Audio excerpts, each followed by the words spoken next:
make everyone feel comfortable. నేను కొత్త hero, ఇది నా second film, but he treats with the same respect and he makes everyone feel like they are a hero. That is his superpower, I think, because whenever you talk to him, you don't feel like you're the new hero. He wants you to look good, he wants you to do well, so you always feel so positive. So that's what I learned, how to try to make others also feel all great. The best. Vasu గారు, 25th చాలా tough competition కనిపిస్తుంది. ఎక్కువ సినిమాలు ఉన్నాయి, చాలా సినిమాలు ఉన్నాయి. మీరు కూడా ఈషా ఒకటి రిలీజ్ చేస్తున్నారు, అండ్ వృషభ మీ నుంచే గీతా ఫిలిమ్స్ నుంచి కూడా 2 ఫిలిమ్స్ రిలీజ్ అవుతున్నాయి. ఏంటి కాంపిటీషన్ గురించి చెప్పండి, అండ్ మీ నుంచి 2 రావడం కూడా.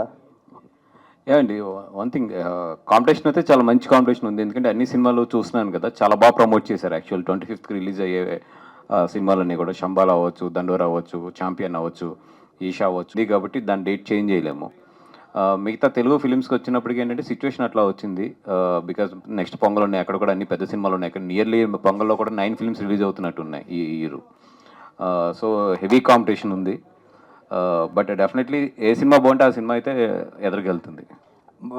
తండేల నుంచి ఇప్పుడు లైక్ వృషభ, ఈషా వరకు మొత్తం మీరే కనిపిస్తారు ఇయర్ అంతా. ఎక్కువ మధ్యలో డిస్ట్రిబ్యూషన్ కానీ Raju weds, Rambai, little hearts, so మొత్తం మీరే కనిపిస్తున్నారు ప్రతి ప్రెస్ మీట్ లో. ఆల్మోస్ట్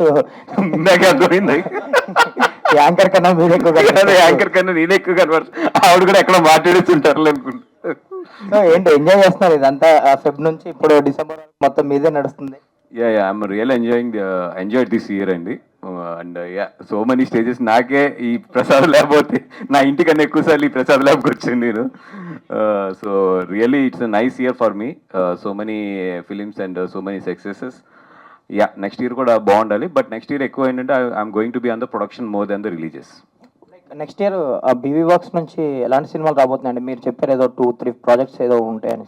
ఇది వృషభ కాబట్టి మనం బీవీ వర్క్స్ సపరేట్ పెడతామని. సరే, ఆల్ ద బెస్ట్ అండి. వాసు గారు మీరు ఇప్పుడే అన్నారు 5-6 సినిమాలు వస్తున్నాయి, అన్నీ ప్రామిసింగ్గా కనపడుతున్నాయి, బట్ అన్ఫార్చునేట్లీ రెవెన్యూ షేరింగ్ జరుగుద్ది ఏదన్నా 1-2 సినిమాలు బాగున్నా సరే. బట్ ఇలాంటి టైంలో గీతా లాంటి రెస్పాన్సిబుల్ ఫిలిం హౌస్ ఒక డబ్బింగ్ సినిమాని తీసుకురావడం ఎంతవరకు న్యాయం? అంటే it's dubbing or original whatever it is. ఇది మల్టీ లాంగ్వేజ్ ఫిలిం. అంటే డేట్ మార్చలేరు, అది నేను ఒప్పుకుంటాను. బట్ ఏంటంటే గీతా లాంటి ఒక సంస్థ ఒక హ్యాండ్ పట్టుకున్నప్పుడు ఆబ్వియస్లీ మిగతా వాటికి అది కొంచెం థ్రెట్ కదా. And 2 things, this is straight Telugu certificate, that first one. And second one is ఇది 2 months బ్యాక్ రిలీజ్ అవ్వాలి. యాక్చువల్లీ 2 months బ్యాక్ ఏంటంటే అప్పుడు ఖాళీగానే ఉంది నిజంగా అంతా కూడా. బట్ ఏంటంటే అన్ఫార్చునేట్లీ ఇది post phone 2 months CG work అవ్వక పోస్ట్ పోన్ అయ్యి ఇప్పుడు 25th రిలీజ్ అవుతుంది. మా కమిట్మెంట్ అండ్ అగ్రిమెంట్ ఏదైతే ఉందో అది మనం హానర్ చేయాలి. అండ్ ఇది హిందీలో రిలీజ్ చేస్తున్న పెన్ అండ్ కనెక్ట్ వీళ్ళందరూ కూడా మాకు apart from the film we are very much close friends చాలా సంవత్సరాల నుంచి. అందుకని ఎట్టి పరిస్థితుల్లోని కూడా అప్పుడు ఇచ్చిన commitment we don't want to cross that commitment. అందుకని చెప్పి తీసుకున్నాము. అండ్ రెండోది ఏంటంటే ఇది మలయాళం సినిమా. అండ్ యూ నో దట్ మనకి అల్లు అనేది మలయాళంలో ఒక స్పెషల్ ఇది ఉంటుంది. వాళ్ళు మమ్మల్ని చాలా బాగా దగ్గరగా కూడా తీసుకుంటారు. And we want to support this film at any case. అందుకని చెప్పి ఈ అన్ని విషయాలను దృష్టిలో పెట్టుకుని వీఆర్ సపోర్టింగ్ దిస్ ఫిలిం. వాస్కర్, ఇంకో క్వశ్చన్. ఛాంబర్ ఎలక్షన్స్ జరుగుతున్నాయి, 28th పోలింగ్ ఉంది. ఫస్ట్ నామినేషన్ మీరు వేశారు, గీతా నుంచి ఇంకా కాంపౌండ్ నుంచి ఇంకా కొంతమంది వేశారు. బట్ ఏంటంటే లాస్ట్ రిజల్ట్స్ అదే నా ఫైనల్ లిస్ట్ వచ్చినప్పుడు మీ పేరు విత్డ్రా చేసుకున్నారు. అంటే ఎగ్జిబిషన్లో కానీ డిస్ట్రిబ్యూషన్లో కానీ ప్రొడక్షన్ 3 ఫీల్డ్స్లోనే చాలా యాక్టివ్గా ఎక్స్పీరియన్స్డ్ పర్సన్ మీరు. అంటే మీలాంటి వాళ్ళు ఉంటే కదా ఛాంబర్లో, పైగా చాలా క్రూషియల్ ఇయర్. మనం నెక్స్ట్ 1 year ఇండస్ట్రీకి చాలా క్రూషియల్ అనుకుంటున్నాం. అండ్ ఛాంబర్ బిల్డింగ్కి సంబంధించిన ఏదో గొడవలు కూడా ఏదో నడుస్తున్నాయి. ఇలాంటి టైంలో ఇలా 3 ఫీల్డ్స్లోనే ఎక్స్పీరియన్స్డ్ ఉంది మీలాంటి వాళ్ళు ఉండాలి కదా. అంటే ఫస్ట్ ఆఫ్ ఆల్ ఇప్పుడు వరకు ఎప్పుడు కూడా ఛాంబర్ ఎలక్షన్స్లో యాక్టివ్ లేము. అయితే మొన్న ఛాంబర్ బిల్డింగ్ని మనం కాపాడుకోవాలి అన్న ఒక దాంతో మన దాము గారు కానీ అరవింద్ గారు వీళ్ళందరూ కూడా నన్ను 100% చేయమంటే నేను దాన్ని నామినేషన్ కూడా వేసాము. But later what I thought was, అంటే ఇప్పుడు ప్రీవియస్ ఎలక్షన్స్ ఎక్స్పీరియన్సెస్ కానీ ఇవన్నీ చూసినప్పుడు నాకు అనిపించింది ఏంటంటే మోర్ దెన్ అంటే ఇప్పుడు మన మనసులో ఉన్నది లేదంటే మనకున్న ఎక్స్పీరియన్స్ అన్నిటికన్నా కూడా ఈ ఎలక్షన్స్లో ఎక్కువ ఏంటంటే రాజకీయమే పనిచేస్తుంది.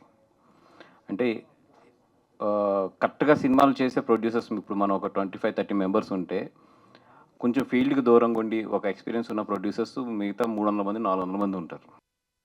వాళ్ళంతా కూడా ఎట్లా ఉంటుందంటే ఎలక్షన్ అనేది మోర్ దెన్ ఇప్పుడు ఎవరు యాక్టివ్గా ఉన్నాం, ఇప్పుడున్న ప్రజెంట్ ట్రెండ్లో ఎవరు సబ్జెక్ట్లో ఉన్నాం, ఇవన్నిటికన్నా కూడా ఎక్కువ రాజకీయం మీద డిపెండ్ అయి ఉంటుంది. దానికి ఐ థాట్ లైక్ ఇప్పుడు అంత స్ట్రెయిన్ తీసుకోవాలని అనిపించింది నాకు. అది first thing. And second thing ఏంటంటే ఎక్కడో నాకు ఎలక్షన్ చాంబర్ది మోర్ దెన్ ఇప్పుడున్న సిచ్యువేషన్స్లో ఏది మంచిది ఏది చెడ్డగా అనే కన్నా కూడా ఎక్కువ పొలిటికల్ అంటే chamber inside political, I'm not saying other parties of the political ఎక్కువ అదే ప్లే చేస్తుందేమో అన్న ఒపీనియన్ వచ్చి ఐ హ్యావ్ టేకెన్. అంటే అల్లు అరవింద్ గారు కాంపౌండ్ నుంచి వస్తున్నారు మీరు, ఆయన చెయ్యని రాజకీయమా ఆయన చూడండి రాజకీయమా? అరవింద్ గారు మానేశారండి, అందుకని ఆయన నిజంగా ఇదివరకున్న యాక్టివ్ అంటే ఏమంటాం దాన్ని మనం, ఆయన పట్టుకుని చాంబర్ని నిజంగా ఎస్ అనేది ఉంటే డెఫినెట్గా నేను ఎదురుకెళ్ళేవాను. బట్ ఆయన కూడా ఏంటంటే ఇప్పుడు సో మెనీ విషయాల్లో ఆయన కూడా బిజీ ఉన్నారు. అండ్ రెండోది ఏంటంటే ఎందుకో ఈ రాజకీయాల్లో ఇరుక్కోవడం కరెక్ట్ కాదనిపించింది. సార్ ఇంకొకటి, మీరు చెప్పారు, మీ కాంపౌండ్ నుంచి వేసిన ఎస్కేఎన్ గారు కానీ ధీరజ్ కానీ అందరూ మూకుమ్మడిగా విత్డ్రా అయిపోయారు. దాన్ని ఏ రకంగా చూడాలి? అంటే ఎస్కేఎన్ ఏదో సమ్ టెక్నికల్ గ్లిచ్ పెట్టి అడ్డుకున్నారు. అంటే నేను యాక్చువల్లీ విత్డ్రా అయినప్పుడు కూడా in my point of view ఏంటంటే ఓకే, నేను బయటకు వచ్చినా కూడా క్యాంపస్ నుంచి ఎస్కేఎన్ అండ్ ఉన్నారు, ధీరజ్ అండ్ వంశీ ఉన్నారు అనుకున్నాను. బట్ ఎస్కేఎన్ ఏదో ఒక టెక్నికల్ గ్లిచ్ అని చెప్పి తీశారు. నిన్న నామినేషన్ అప్రూవ్ అవ్వలేదు. అండ్ ఫైనల్గా వంశీ ఒకటి మిగిలాడు. డెఫినెట్గా వంశీ కానీ ఆ ప్యానల్ కానీ గెలిపించడానికి అడ్డుకున్నారు అన్నారు. అంటే గీతా నుంచి ఎవరో ఉండకూడదని ఎవరన్నా ట్రై చేస్తున్నారంటారా ఎలక్షన్లో? అది నేను ఎక్కువ కామెంట్ చేయకూడదు. థ్యాంక్ యూ అండి. అంటే మీ అవసరం బన్నీ గారికి ఉందా ఇప్పుడు చాంబర్ కంటే కూడా అని మీరు భావిస్తున్నారా? బన్నీ గారు పక్కనే ఉంటున్నారు కదా సినిమాల పరంగా. అది ఎస్ అండి, బన్నీ గారు అనేది ఇంకా పార్ట్ ఆఫ్ మై లైఫ్. అసలు apart from the business, apart from the anything, he's a part of my life and I'm part of his life. So అసలు అక్కడ అవసరం ఉందా లేదా అంటే క్వశ్చనే నాకు ఉండదు. అది ఇట్స్ ఏమంటాం, మనం పొద్దున్నే లేచి కళ్ళు ఎలా తెరుస్తామో అది కూడా అంతే. అలీ గారు ఈ మధ్య కే ర్యాంప్లో అలరించారు. కొంచెం సినిమాల పరంగా మళ్ళీ యాక్టివ్ అవుతున్నారు. మధ్యలో ఏదో గ్యాప్ రావాల్సి వచ్చిందో మొత్తానికి. అంటే మలయాళం అదర్ లాంగ్వేజెస్ సినిమాలను కూడా మీరు ప్రిఫర్ చేయడానికి ఇంట్రెస్ట్ చూపిస్తున్నారా ఎట్లా ఈ సినిమా చేయడానికి కనుక? ఒక తెలుగు ఇండస్ట్రీ కమెడియనే ఆల్ లాంగ్వేజ్లో చేసే కెపాసిటీ ఒక తెలుగు ఇండస్ట్రీ వాడికే ఉంది. అది బ్రహ్మానందం గారికి నాకు దక్కింది. నేపాలీ భాషలో కూడా యాక్ట్ చేసాం. 3.5 కోట్ల మంది ఉన్నారు అక్కడ. వాళ్ళకి 2 కమెడియన్స్ తెలుసు. ఒకటి బ్రహ్మానందం, 2 నేను. మేము అక్కడ రావేమో అనుకొని హోల్ యూనిట్ నేపాల్ నుంచి బయలుదేరి రామోజీ ఫిల్మ్ సిటీలో షూటింగ్ చేసాం. వాళ్ళ లాంగ్వేజ్ వేరు. బట్ వాళ్ళు మాకు ఆప్ హిందీ మే బోలో హమ్ డబ్బింగ్ కర్లేంగే అన్నారు. నిజంగా మేము చాలా అదృష్టవంతులం అనుకున్నాం. అండ్ అలాగే తెలుగు, తమిళ్, హిందీ, మలయాళం, కన్నడ, నేపాలీ, నెక్స్ట్ ఇంకా చాలా లాంగ్వేజ్లు ఉన్నాయి బ్యాలెన్స్, అవి కూడా యాక్ట్ చేస్తాం. నటుడికి ప్రాంతం లాంగ్వేజ్తో సంబంధం లేదు, వాళ్ళకి యాక్టర్ కావాలి, దట్స్ ఇట్. అది తెలుగు ఇండస్ట్రీలో ఉన్నారు. చాలా గొప్పగా చెప్పుకుంటా. తెలుగు ఇండస్ట్రీలోనే 22 మంది కమెడియన్స్ ఉన్నారు. మేమందరం ఒక అన్నదమ్ముల్లా ఉంటాం. అండ్ అంతేకాకుండా అదర్ లాంగ్వేజ్లో వాళ్ళు కలిసి యాక్ట్ చేస్తారా చేయరా అది మనం కామెంట్ చేయకూడదు. ఎందుకంటే ఒక సినిమాలో ఒక కమెడియన్ ఉంటే ఇంకో కమెడియన్ యాక్ట్ చేయరు. అదేంటో మరి ఆ రీజన్ ఏంటి నాకు అర్థం కాలేదు. బట్ ఈ సినిమాలో నా చేత మలయాళం మాట్లాడించారు, తెలుగు మాట్లాడించారు, తెలుగు డైలాగ్ చెప్పించారు అని చెప్పా. బట్ ఎందుకంటే అది కొద్దిగా టచ్ ఉంది కాబట్టి ఈజీ అయిపోయింది నాకు. సో అలాగే తనతో కాంబినేషన్ చేయడం, మా ఇద్దరిని గుర్రం మీద కూర్చోబెట్టారు. ఆయన కూర్చుందేమో మగది, నేను కూర్చుందేమో ఆడిది. ఇక చూడాలి, మామూలుగా లేదు అసలు. అంటే అది ఎప్పుడు వస్తుందో తెలియదు. గట్టిగా పట్టుకున్నాయి బాబు అని చెప్పి అసలు మా హారబుల్ అనమాట. బట్ మాకు ఆ ఒక్కరోజు కొద్దిగా చాలా టెన్షన్గా ఉంది. అండ్ ఏదేమైనా బట్ ప్రేక్షక దేవుళ్ళు వాళ్ళు ఆశీర్వాదం ఉన్నంతకాలం ఇదే ఇండస్ట్రీలో ఉంటాం. అంటే పాన్ ఇండియా మొత్తం అంతా కలిశారు. Balaji telefilms, Bollywood production house, Mohan Lal గారు, సమర్జీత్, అన్ని లాంగ్వేజ్ల మిక్సింగ్ లాగా ఉంది ఈ సినిమా మేకింగ్ కూడా. అవును, ఆర్టిస్టులు కూడా అలాగే వాళ్ళు తీసుకొచ్చారు. అండ్ డైరెక్టర్ గారు చెప్తున్నాను కదండి, చాలా చాలా మంచి మనిషి, చాలా కష్టపడి పైకి వచ్చిన వ్యక్తి. ఆయన ఒకటే అన్నారు, అలీ గారు మనం ఈవెంట్లో కలుద్దామండి అని చాలా పాప ఆశ ఉండేది లోపల ఆయనకి. మ్యాటర్ ఏంటంటే ఆల్ లాంగ్వేజ్లు సినిమాలు ఆ, బాంబేలో జరుగుతుంది. సో అందుకోసం నేను ఇక్కడ స్టక్ అయిపోయాను సార్, ఏమనుకోవద్దు, కొంచెం మంది ఈవెంట్ నడుస్తుంది. నా తరఫున మీరు మన వాళ్ళకి చెప్పండి అన్నారు. సో నేనైతే ఆయన గురించి మీ అందరికీ చెప్పేసా. All the best sir. Thank you sir, thank you. Sir మీ మలయాళం మాట్లాడారా ఒరిజినల్ మలయాళం మాట్లాడారా? ఒరిజినల్ మలయాళం. మీదో మలయాళం ఉంది కదా? Yeah, original Malayalam. పిన్నే ఒక కార్యం పరంతంటే పక్షే. పిన్నే ఒక కార్యం అంటే ఏంటి తెలుసా? ఆ కార్యం కాదు, ఈ కార్యం వేరు ఇది. సో అట్టగా చేస్తాం అంతే.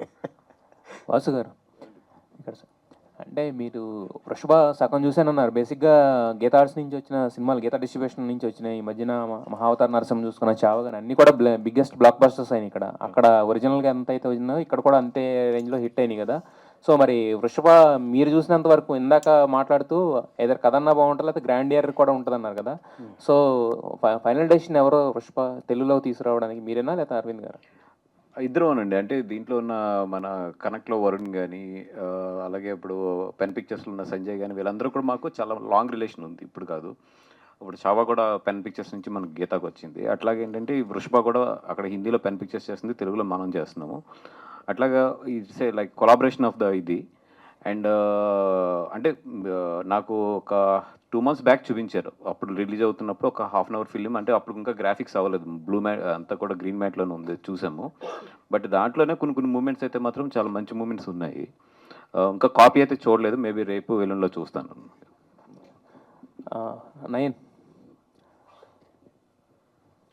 నయన్ సారిక అంటే ఆల్రెడీ ఆయితో హిట్ కొట్టారు, అలాగే కా బ్లాక్ బస్టర్. సో మరి ఇప్పుడు ఈ థర్డ్ ఫిల్మ్ మధ్యలో గ్యాప్ వచ్చినట్టుంది, ఏంటి గ్యాప్ ఇచ్చారా, వచ్చింది అది కూడా?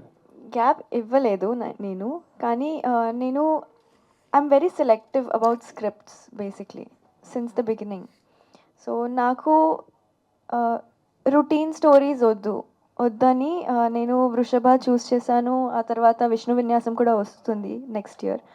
So I'm very picky about the scripts, అందుకే గ్యాప్ వచ్చింది. అండ్ గ్యాప్ అంటే గ్యాప్ కాదు, రిలీజ్కి గ్యాప్ వచ్చింది, కానీ I was still working the whole year. I was shooting for 4 projects this year. So it's releasing now Vrishabha is releasing this year end, and other 3 films are going to release in 2026. So you won't be short of entertainment from Nayan. Okay, మా అందరికన్నా కూడా ఎక్కువ films చేస్తుంది. సంజయ్ గారు, బలగం సంజయ్ గారు. బలగం అంటే కానీ పలకరు అనుకుంటా కదా.